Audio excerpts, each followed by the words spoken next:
नमस्कार, स्वागत है आपका बड़ी खबर में और मैं हूं आपके साथ शावनी पटनायक। इस बुलेटिन में हम बात करेंगे 4 बड़ी खबरों के बारे में, जिसमें पहली खबर गुरुग्राम से है, जहां बीजेपी कार्यालय में ओबीसी मोर्चा की राष्ट्रीय कार्यकारिणी की बैठक हुई, जिसमें देश भर से बीजेपी ओबीसी के पदाधिकारी और कार्यकर्ता जुटे। दूसरी खबर महिला अंडर 19 टी20 वर्ल्ड कप से जुड़ी है, जहां मुख्यमंत्री मनोहर लाल महिला अंडर 19 टी20 वर्ल्ड कप विजेता भारतीय टीम की कप्तान शेफाली वर्मा के घर पहुंचे और उन्हें बधाई दी। तीसरी खबर फरीदाबाद से है, जहां नगर निगम ने विजय रामलीला कमेटी एनआईटी पर बड़ी कार्रवाई की।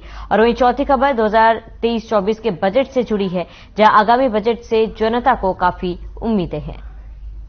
तो आपको बता दें कि इन तमाम बड़ी खबरों पर विस्तार से चर्चा करेंगे। शुरुआत करेंगे पहली बड़ी खबर से, जहां पर 2024 के शह और मात का खेल अब शुरू हो गया है, जहां तमाम विपक्षी दल सरकार के खिलाफ एकजुट होने की कोशिशों में जुटे हैं।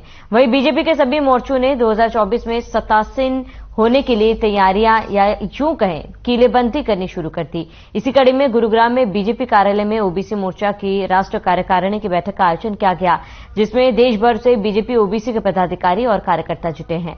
2024 की तैयारियों पर मंथन शुरू कर दिया है। बैठक में हरियाणा के सीएम मनोहर लाल और उत्तर प्रदेश के डिप्टी सीएम केशव प्रसाद मौर्य भी शामिल हुए। यूपी के डिप्टी सीएम केशव प्रसाद मौर्य ने कहा है कि 100 में से 60% हमारा ही होगा।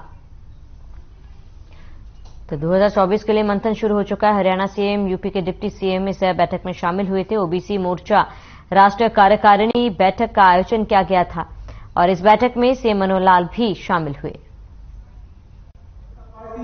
ओबीसी मोर्चा की 2024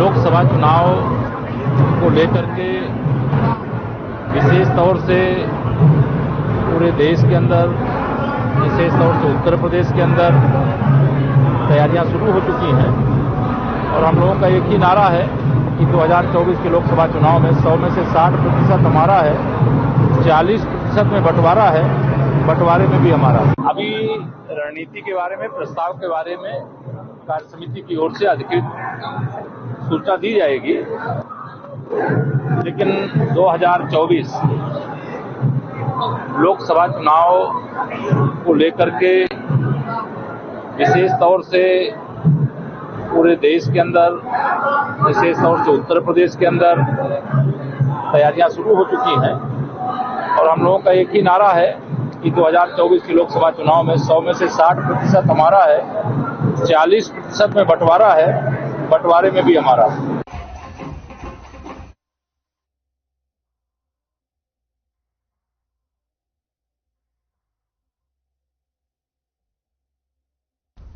तो मुख्यमंत्री मनोहर लाल रोहतक में महिला अंडर 19 टी20 क्रिकेट विश्व कप विजेता भारतीय टीम की कप्तान शेफाली शर्मा के घर पहुंचे थे, जहां मुख्यमंत्री ने शेफाली वर्मा के परिवार का अभिनंदन किया। इस दौरान सीएम ने कहा कि हरियाणा की बेटी शेफाली और पूरी क्रिकेट टीम पर देश को गर्व है। आपको बता दें कि हरियाणा की बेटी शेफाली वर्मा के नेतृत्व में भारतीय महिला अंडर 19 क्रिकेट टीम ने विश्व कप जीता। भारतीय महिला अंडर 19 टीम की कप्तान शेफाली वर्मा प्रदेश के रोहतक की रहने वाली है। तो शेफाली वर्मा के घर पहुंचे सीएम मनोहर लाल और घर पहुंचकर उन्होंने उन्हें जीत की बधाई दी है। बता दें, शेफाली के परिवार का भी अभिनंदन सीएम ने किया है और वहीं शेफाली रोहतक की रहने वाली है और विश्व कप विजेता शेफाली की कप्तानी में भारत विजयी हुआ, जिसके बाद सीएम मनोहर लाल शेफाली से मिलने के लिए उनके आवास पहुंचे और उनके घर वालों से मुलाकात की, उन्हें अभिनंदन भी किया।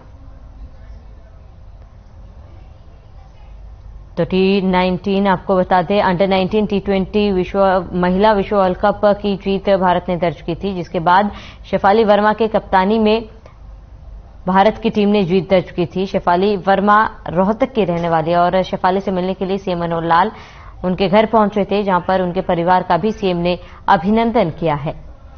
और ये तस्वीरें आपको दिखा रहे हैं जहां पर सीएम शेफाली वर्मा के घर पहुंचे थे। यहां पर उनके परिजनों से सीएम ने मुलाकात की, उन्हें अभिनंदन व्यक्त किया, उन्हें बधाई भी दी और प्रदेश के लिए ये एक गौरव की बात है, देश के साथ साथ प्रदेश के लिए भी ये एक गौरव की बात है, जहां पर शेफाली वर्मा के कप्तानी में महिला क्रिकेट टीम ने T20 विश्व वर्ल्ड कप जीता।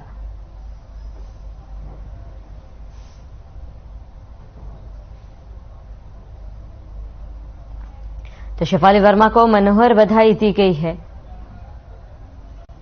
और शेफाली के घर सीएम मनोहर लाल पहुंचे थे। इस दौरान सीएम ने उन्हें बधाई दी और बता दें कि रोहतक के रहने वाली हैं शेफाली वर्मा। शेफाली वर्मा को मनोहर बधाई सीएम मनोहर लाल ने उनके घर पहुंचकर दी।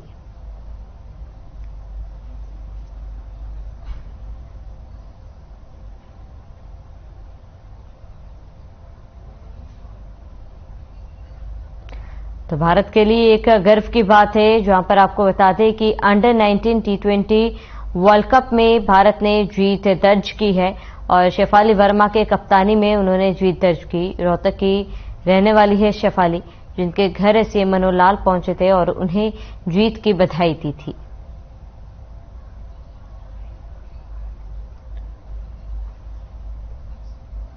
तो इंग्लैंड को हराकर भारत ने विश्व कप जीता। आपको बताते हैं कि सीएम मनोहर लाल ने शुभकामनाएं दी है शेफाली वर्मा के परिवार को भी और सीएम ने कहा कि इस युवा टीम को अनंत बधाई एवं शुभकामनाएं। तो नारनौल में आपको बता रहे हैं शेफाली वर्मा को मनोहर बधाई रोहतक में पहुंचकर सीएम मनोहर लाल ने दी है और सभी खिलाड़ियों को सीएम की तरफ से शुभकामनाएं भी दी गई। तो आपको बता दें कि कप्तान शेफाली वर्मा रोहतक की रहने वाली है और शेफाली के घर पहुंचे सीएम मनोहर लाल, जहां पर उन्हें जीत की बधाई सीएम द्वारा दी गई।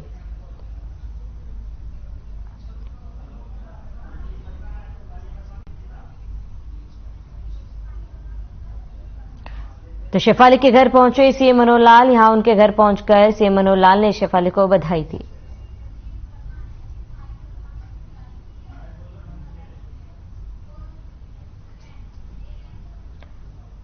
वही हमारे साथ शेफाली वर्मा के पिता संजीव वर्मा हमारे साथ जुड़ चुके हैं। संजीव जी, बहुत बहुत स्वागत है आपका। बेटी ने देश के साथ साथ प्रदेश का भी नाम रोशन किया है, कैसा महसूस कर रहे हैं आप?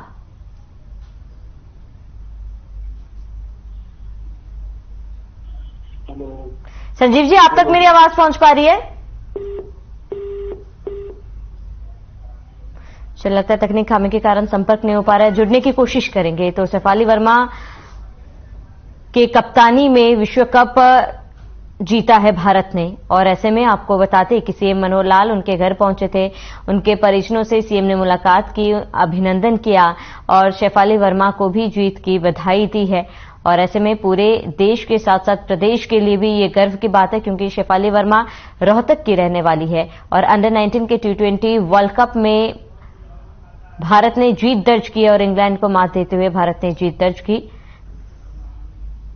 तो भारत में महिला अंडर 19 T20 विश्व कप जीता है। शेफाली वर्मा के नेतृत्व में ये वर्ल्ड कप भारत ने जीता, जिसके बाद पूरे देश में जश्न का माहौल है। इंग्लैंड को हराकर भारत ने विश्व कप जीता है, जिससे पूरा देश गदगद हो उठा है और सीएम मनोहर लाल ने भी सभी को शुभकामनाएं दी है।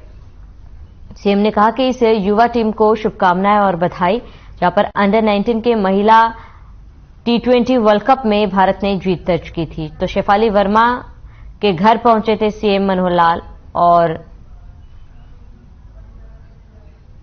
सीएम मनोहर लाल ने सभी को बधाई दी है और शुभकामनाएं भी दी है।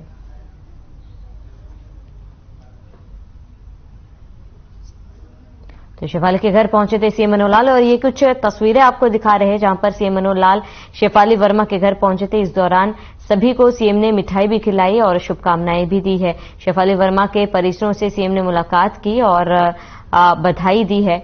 आपको बता दें शेफाली के घर पहुंचे थे सीएम मनोहर लाल और इस दौरान उन्होंने कहा कि ये गर्व की बात है, पूरे देश भर के साथ साथ प्रदेश में भी ये गर्व की बात है कि भारत की लड़कियां देश का नाम रोशन कर रही है। बेटी बचाओ बेटी पढ़ाओ जो है वो आज दिख रहा है, जहां पर भारत की ये बच्चियां, ये बेटियां देश का नाम रोशन कर रही हैं।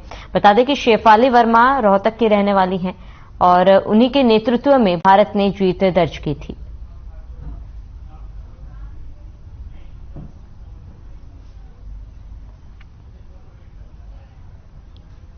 तो खबर फरीदाबाद से है, जहां विजय रामलीला कमेटी एनआईटी में नगर निगम ने बड़ी कार्रवाई की है। विवादों में रही विजय रामलीला कमेटी धर्मशाला पर नगर निगम ने अपना शिकंजा कसा है। इस दौरान भारी पुलिस बल तैनात रहा। नगर निगम जल और एसडीओ और सरकारी वकील मौके पर मौजूद रहे। तो वहीं कार्रवाई के दौरान आसपास के लोगों में विरोध भी देखा गया था। बता दें कि 3 मंजिला बने मंदिर को जेसीबी की मदद से गिराया गया, साथ ही विजय रामलीला कमेटी को भी तोड़ा गया है। तो नगर निगम की बड़ी कार्रवाई देखने को मिली, जहां पर विजय रामलीला कमेटी पर कार्रवाई, प्रशासनिक अमला इस दौरान मौजूद रहा। तो 3 मंजिला इमारत को बुलडोजर की मदद से गिराया गया और ये तस्वीरें देखिए जहां पर प्रशासनिक अमला इस दौरान मौजूद था और किस तरीके से नगर निगम की बड़ी कार्रवाई फरीदाबाद में देखी गई। विजय रामलीला कमेटी पर यह कार्रवाई की गई है और प्रशासनिक अमला इस दौरान मौजूद रहा। तो 3 मंजिला इमारत को ढहाया जा रहा है, बुलडोजर की मदद से 3 मंजिला इमारत को गिराया जा रहा है और ये तस्वीरें आपको दिखा रहे हैं जहां पर विजय रामलीला कमेटी पर बड़ी कार्रवाई की गई है। और ये तस्वीरें जहां पर करीब 3 मंजिला इमारत जो है वो गिराया जा रहा है बुलडोजर की मदद से और इस दौरान भारी पुलिस बल तैनात है, प्रशासनिक अमला भी तैनात है और इसी बीच विजय रामलीला कमेटी पर नगर निगम की ये बड़ी कार्रवाई देखी गई।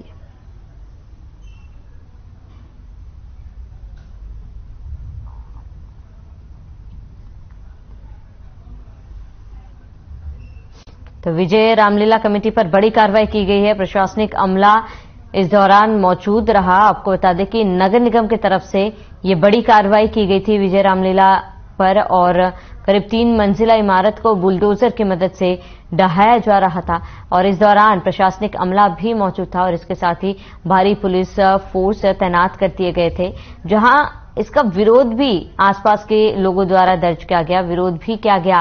हालांकि उसके बावजूद भी कड़ी सुरक्षा के बीच इस बिल्डिंग को ढहाया जा रहा है। तो नगर निगम द्वारा जो कार्रवाई की गई है वो तस्वीरें आपको दिखा रहे हैं, जहां पर बुलडोजर 3 मंजिला इमारत पर चलाया जा रहा है और विजय रामलीला कमेटी के ऊपर यह कार्रवाई की गई है और इस दौरान प्रशासनिक अमला और पुलिस बल तैनात किए गए थे।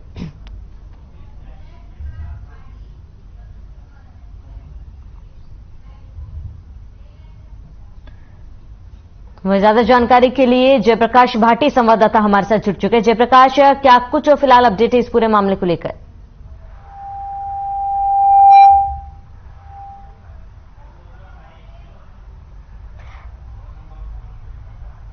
जयप्रकाश, क्या आप तक मेरी आवाज पहुंच पा रही है?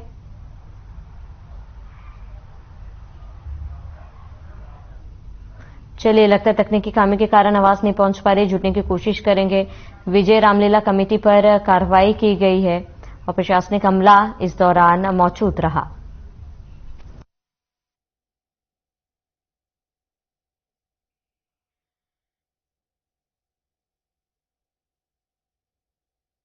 पर कार्रवाई की गई है और ऐसे में आपको बताते कि इसका विरोध कहीं ना कहीं आम जनता द्वारा इस दौरान किया गया था, जिस दौरान 3 मंजिला इमारत को ढहाया जा रहा था, बुलडोजर की मदद से इस इमारत को तोड़ा जा रहा था। उस दौरान आसपास के लोगों द्वारा विरोध भी किया गया क्योंकि यहां पर एक मंदिर भी स्थित था। उस मंदिर के 3 मंजिला इमारत को तोड़ा जा रहा था और इस दौरान लोगों ने इसका विरोध भी किया था, लेकिन इसके बावजूद भी नगर निगम की बड़ी कार्रवाई देखने को मिली, जहां बुलडोजर से इस इमारत को तोड़ा जा रहा था।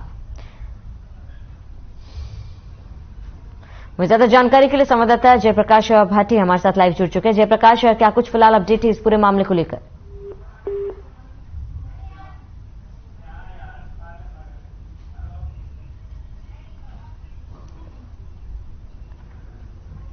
लगता है संपर्क टूट गया है। तो नगर निगम की बड़ी कार्रवाई आपको बता रहे हैं, जहां विजय रामलीला कमेटी पर कार्रवाई की गई और प्रशासनिक अमला इस दौरान मौजूद रहा।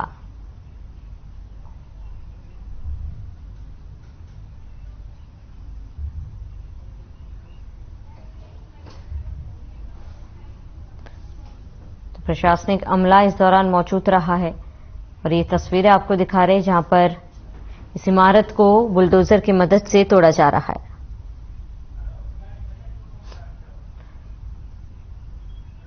तो फरीदाबाद की ये खबर आपको बता रहे हैं, प्रशासनिक अमला इस दौरान मौजूद रहा और ये बुलडोजर की मदद से इस इमारत को ढहाया जा रहा है। वह ज्यादा जानकारी के लिए संवाददाता जयप्रकाश भाटी हमारे साथ जुड़ चुके। जयप्रकाश, इस पूरे मामले को लेकर फिलहाल क्या कुछ अपडेट है? लक्ष्मी, मैं आपको बता दूं कि विजय रामलीला मंदिर ये बहुत पुराना मंदिर है जिसको रामलीला मैदान में जो झांकियां निकलती हैं, जो खंडवात के अंदर जो दीपावली पे जो दशहरे के समय पर जो झांकियां निकलती हैं, वो ये विजय रामलीला मंदिर है, मेन मार्केट के अंदर है।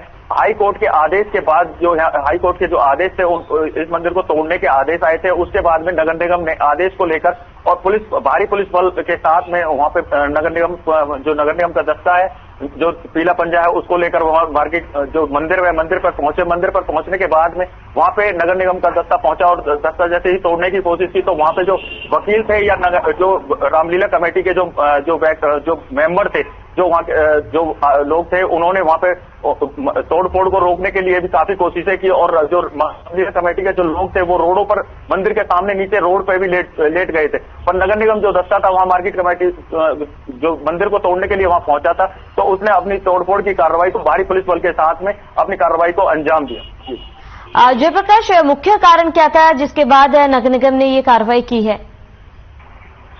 इसमें मैं आपको बता दूं कि फरीदाबाद मेन मार्केट के अंदर ये तीन मंजिला जो मंदिर था, ये 3 मंजिला था और जो अतिक्रमण था वो आगे का जो गेट था इसका जो काफी था, उसमें जो है वकीलों ने इसमें एक शिकायत लगी हुई थी। जो हाई कोर्ट में ये केस काफी समय से चलता आ रहा था और हाई कोर्ट में इस मंदिर को जो है वो वहां से तोड़ने के आदेश मिले। हाई कोर्ट के आदेशों के बाद में जब नगर निगम इस तोड़फोड़ की कार्रवाई को करने के लिए पहुंचा था।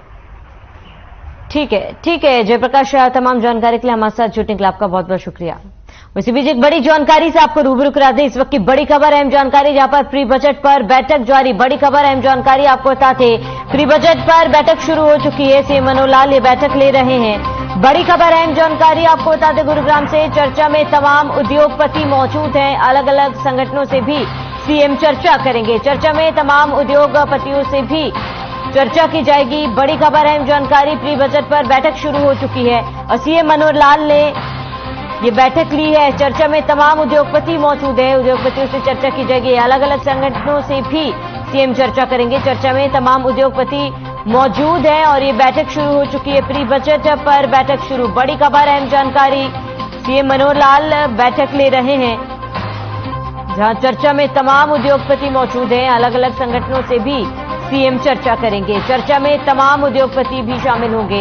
इस वक्त बड़ी खबर, अहम जानकारी आपको बता रहे हैं जब प्री बजट पर चर्चा हो रही है और सीएम मनोहर लाल इस बैठक की अध्यक्षता कर रहे हैं। चर्चा में तमाम उद्योगपति मौजूद है।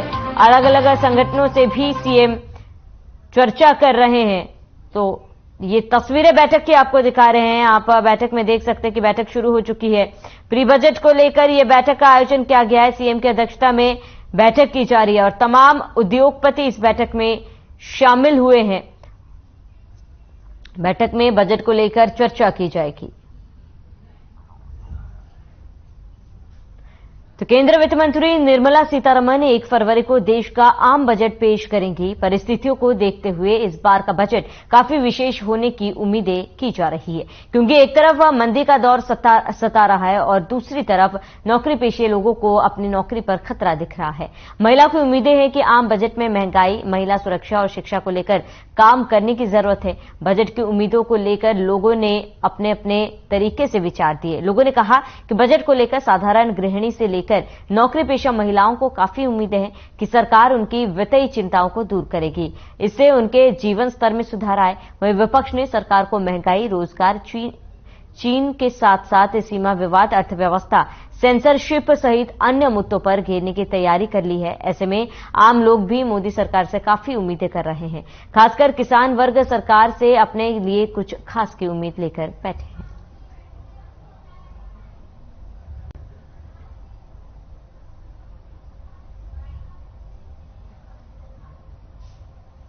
सेंट्रल गवर्नमेंट के बजट के बारे में एक महिला होने के नाते मैं सबके बारे में सोचूंगी। शिक्षा और स्वास्थ्य पर अच्छा खर्च होना चाहिए, क्योंकि शिक्षा पर खर्च नहीं होगा तो बच्चे आगे कैसे बढ़ेंगे, और स्वास्थ्य पर खर्च होना चाहिए। और रसोई का जो सामान है, उसकी जो बढ़ रही महंगाई है, उसके देखते हुए महंगाई कम हो और जो किसान बैठे हैं उनके बारे में भी सरकार को सोचना चाहिए। बाकी जो देश के नेता हैं उनको सबके बारे में सोचना होगा, क्योंकि तभी हमारा देश आगे बढ़ेगा। किसानों की तो इतनी बड़ी मांग भी नहीं बेचारों की, वो चाहते हैं कि हमारा खर्चा माफी हो, हमारी जो फसल में खर्च आता है डीजल का, पेट्रोल का और इसके अलावा पेस्टिसाइड का, फर्टिलाइजर का और हर्बिसाइड वगैरह के जो रेट हैं वो वाजिब दाम हो उनका, क्योंकि उनकी फसल के दाम भी नहीं बढ़ रहे हैं और फसल के दाम ना बढ़ने के कारण इनके जो पेस्टिसाइड वगैरह है इनके दाम आसमान को छू रहे हैं। इसलिए किसान दिन प्रतिदिन गरीब होता जा रहा है बेचारा, तो इसीलिए कई किसान खेती छोड़ रहे हैं। उम्मीद सरकार से यही है कि वो स्वास्थ्य के ऊपर भी ध्यान दे। जितने भी दवाइयां वगैरह जो हैं मेडिकल लाइन में इतनी महंगी है कि आम आदमी का इलाज कराना बहुत ही मुश्किल है। आजकल हर घर में कैंसर से पीड़ित पेशेंट हैं। कैंसर की इलाज इतना महंगा है कि आम आदमी करा ही नहीं सकता। उसको या तो सरकार, जिसकी इनकम कम है, सरकार से परमिशन लेनी पड़ती है उसे, उसको वहाँ पे 1,80,000 से कम की जिनकी है उनको सरकार मदद करती है। जी मैं तो कुरुक्षेत्र से बिलोंग करता हूँ और एग्रीकल्चर पंप बेचता हूँ। मैं सोच रहा हूँ भी काश्तकारों को, जिम्मेदारों को कुछ जीएसटी में कुछ राहत दी जाए और उसकी प्रक्रिया को ना कुछ सरल बनाया जाए और ऐसे ही इनकम टैक्स में भी मतलब प्रक्रिया को सरल बनाया जाए, ये उम्मीद करता हूँ। बाकी तो महंगाई अप डाउन मतलब बहुत परेशानी हो रही है। कभी मतलब मेटल बढ़ जाता है, कभी मेटल गिर जाता है, ऐसे ही चल रहा है बस।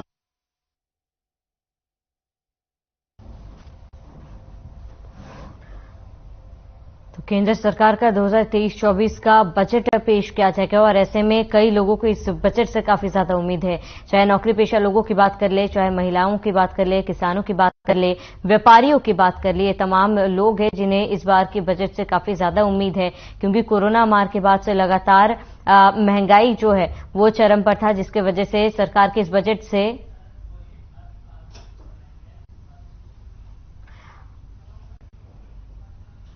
ज्यादा जानकारी के लिए सीए शरद कोहली हमारे साथ अर्थशास्त्री जुड़ चुके हैं। शरद जी, क्या लगता है इस बार जो बजट है कैसा रहेगा और इस बार सरकार के बजट के पिटारे से क्या कुछ खास निकल कर आ सकता है?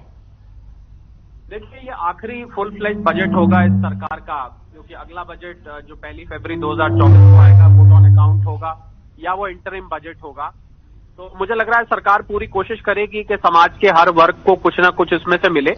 बाकी मुख्य हम उद्देश्य देखें बजट का तो वो इन्फ्लेशन को, महंगाई को कंट्रोल में रखना, फिस्कल डिसिप्लिन को मेंटेन रखना। फिस्कल डेफिसिट सरकार 6% या उसके आसपास रखने की, उसे नीचे लाने की चेष्टा करेगी। उसके अलावा कंजम्पशन को बढ़ावा देना और अर्थव्यवस्था के जो 4 इंजन होते हैं उनमें से चारों इंजन फायर करें। पहला, सरकारी खर्च में मुझे लग रहा है केपेक्स, जिसको हम कहते हैं 7.5 लाख करोड़ से बढ़ के मुझे लग रहा है इस बार 9-9.5 लाख करोड़ तक जा सकता है, जिससे कि रोजगार का सृजन भी होगा, क्योंकि अनएम्प्लॉयमेंट एक समस्या रही है कोविड के बाद से खासकर। तो रोजगारी की दर को बढ़ाना, बेरोजगारी की दर को कम करना, ये केपेक्स के माध्यम से अचीव किया जा सकता है। दूसरा रहेगा निजी निवेश को। निजी निवेश बहुत ज्यादा नहीं आया, तो निजी निवेश को बढ़ाना, या निजी निवेश से मतलब नई इंडस्ट्री, नई फैक्ट्री, नए उद्योग लगाने से है, जिससे कि रोजगार और सृजन हो गए। तीसरा, कंजम्पशन को बढ़ाना, जो सरकार टैक्स में छूट देके कर सकती है। आयकर की अगर छूट सरकार दे तो लोगों के जो टैक्स पेयर्स हैं उनकी जेब में पैसा जाएगा, उससे वो बचत कर सकते हैं और सामान खरीद सकते हैं, जिससे कंजम्पशन को बढ़ावा मिलेगा। भारत की जो अर्थव्यवस्था है करीब 55 से 7% कंजम्पशन पे चलती है, तो मुझे लग रहा है वहां पर अगर राहत आती है तो अर्थव्यवस्था को एक तेजी मिलेगी। और चौथा, एक्सपोर्ट, क्योंकि अंतर्राष्ट्रीय परिस्थितियां इस समय मंदी की तरफ जा रही हैं, तो एक्सपोर्ट के सामने एक चैलेंज है, तो उसको मेंटेन रखना। कुल मिला के जो 6-7% भारत की विकास की दर है, इस दर को मेंटेन रखना। अंतर्राष्ट्रीय वित्तीय एजेंसियों ने भारत को एक चमकता सितारा, एक ब्राइट स्पॉट बताया है। IMF, वर्ल्ड बैंक जैसी संस्थाओं ने। मुझे लग रहा है भारत सरकार के सामने चैलेंज रहेगा कि चमकता सितारा चमकता रहे और ज्यादा चमके। तो ये सबको, सारे क्षेत्रों को मुझे लग रहा है थोड़ा थोड़ा अवश्य इसमें मिलेगा। जी बिल्कुल शरद जी, क्योंकि देश भर की नजर इस बार के बजट में खासतौर पर आम जनता और गृहिणी की बात की जाए तो उनकी बढ़ती महंगाई से उनकी जेब पर कहीं ना कहीं मार पड़ी है। ऐसे में उनकी भी काफी ज्यादा उम्मीद है। क्या लगता है उनके लिए भी क्या कुछ खास रह सकता है इस बार? देखिए 2017 से पहले जो बजट आते थे वहां पर आम जनता को इंतजार रहता था कि भाई क्या महंगा हुआ क्या सस्ता हुआ। अब हमें समझना चाहिए कि अब जो बजट आते हैं, जब से जीएसटी आया है तो आपको ये बजट के अगले दिन ऐसा नहीं दिखता कि ये महंगा हो गया, ये सस्ता हो गया, क्योंकि वो जीएसटी के अंतर्गत है और जीएसटी काउंसिल उस पर निर्णय लेती है। परंतु जिन चीजों पे इंपोर्ट ड्यूटी लगती है, क्योंकि इंपोर्ट ड्यूटी सरकार बजट में जरूर ऊपर नीचे करती है, तो जिन चीजों पर इंपोर्ट ड्यूटी घटेगी या बढ़ेगी वहां पर आपको कीमतों में अंतर दिखेगा। पर यह सच है कि बजट, जैसा कि मैंने शुरू में कहा, मुख्य उद्देश्यों में से एक रहेगा कि महंगाई से देश ने जूझा है पिछले 1-1.5 साल में, तो किसी तरह इस महंगाई को, जो बड़ी मुश्किल से सीपीआई नीचे आया है 6% से, इसको और नीचे लाया जाए। ये आरबीआई और सरकार का लक्ष्य है। और मुझे लग रहा है जो बजट में जो नीतियां आएंगी, बजट में जो पॉलिसी अनाउंसमेंट्स होंगी, वो भी इसी तरफ इशारा करेंगी। तो आम आदमी को, मुझे लग रहा है, बजट आने से राहत ही मिलेगी। मुझे नहीं लग रहा ये बजट किसी को बहुत ज्यादा दिक्कत में डालने वाला। ये हो सकता है कि किसी क्षेत्र को थोड़ा कम एलोकेशन मिले, परंतु जैसा कि वित्त मंत्री जी ने 2 दिन पहले एक हलवा सेरेमनी करी थी जहां पर लॉक इन करते हैं सारे प्रोविजंस को, मुझे लग रहा है वो हलवे का थोड़ा थोड़ा हिस्सा सबको मिलने वाला है।